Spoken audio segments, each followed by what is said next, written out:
There's a common misconception in cybersecurity where it's seen by executives as a technical problem. Security it's like part of computers, right? So IT should handle that. Well, security is actually not just a technical problem, and it doesn't just have to do with computers. In fact, security is an organizational problem. So when you think of the role of a CEO is responsible for every discipline in the business. And they might not be the expert in every discipline. Usually a CEO is an expert in one discipline, very good at maybe 2 or 3 other disciplines, and then they're not experts at all in the remaining disciplines.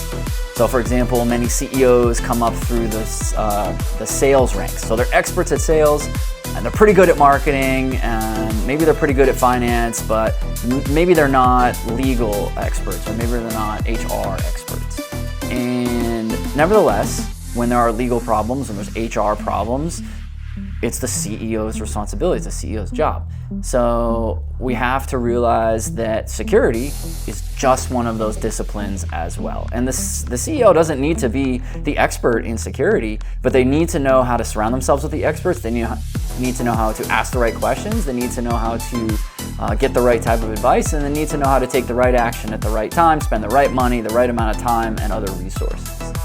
And a very good way that you can look at your organization and determine whether you're thinking about security correctly in an organizational way is you can look at who is the top security person and who does that top security person report to.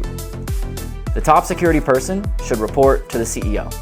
They should be peer level with the CIO, with the CTO, with the CMO, with the CFO. They should be a C-suite person, truly C-suite, meaning they report to the chief executive officer.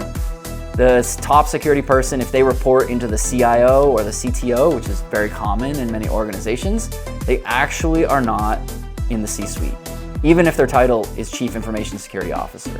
They are an executive, for sure, they're a senior leader, but they are not in the C-suite, and thus that organization is not treating security as the leadership issue that it is. So that is one of the big things that we see in cybersecurity about where organizations get it wrong.